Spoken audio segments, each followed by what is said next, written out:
and welcome to the Janel Reichert Show, where we dive a little bit deeply into some everyday topics. So I'm Janel Reichert, and I'm your host. So tonight with me, I have our guest, Mark Biehl, and he's going to be helping us kick off this week's theme of animals. So Mark, who do you have with you tonight? Well, tonight we have Maya. Maya is an 8-year-old female husky. Is she a bit small for a husky? She's a little small. She's on the smaller side. She's just under 50 pounds, and there are huskies that are over 100 pounds. So yes, she's small. Cool. So Mark used to be a veterinarian. So you practiced vet science for around 22 years, is that right? Yes, I was a veterinarian in practice for 22 years. I got interested in veterinary medicine when I was young. My father was a veterinarian, and I decided I wanted to go to vet school and ended up going to the University of Illinois, doing both my undergraduate and got my DVM there as well. Cool.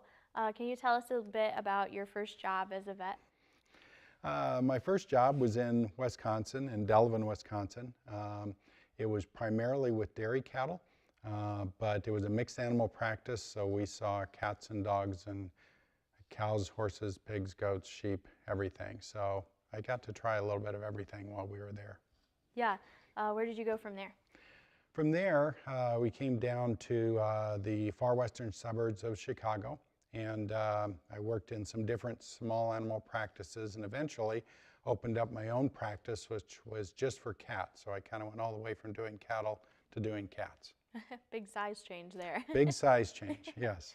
So have you ever had any interesting experiences or encounters with clients? You know, every day are interesting experiences and encounters. Some of them you remember. I do specifically remember shortly after we opened, someone came in with a cat that was in shock because the owner said that the cat had been carried around by their large dog for about 45 minutes. The dog had the cat in its mouth, and the cat was in shock and scared almost to death and needed treatment.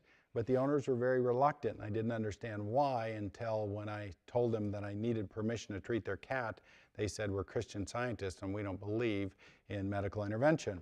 So we had a discussion of whether that was appropriate for them to consider their cat a Christian Scientist, and ultimately they decided to let me treat the cat, which I did, and the cat got better. Well, that's good. How about any specific cats that were interesting?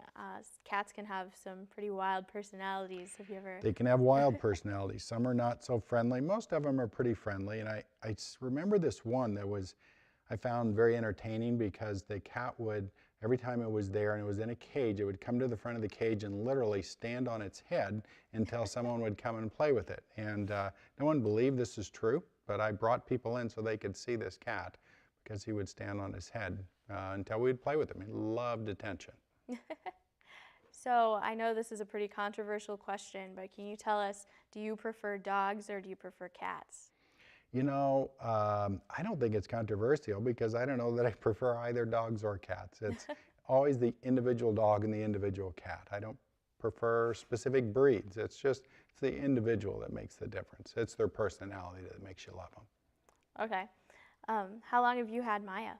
I've had Maya about 4 years because my daughter and son-in-law had Maya initially, and eventually, as they had 4 children, there wasn't really room for Maya anymore, so we adopted Maya, and she's been with us for 4 years, and it's a lot quieter in our house than it was in theirs. Okay, so that's all the time we have for today, but thank you so much for being with us, Mark, and thank you to Maya. So join us again on the Janel Reichert Show.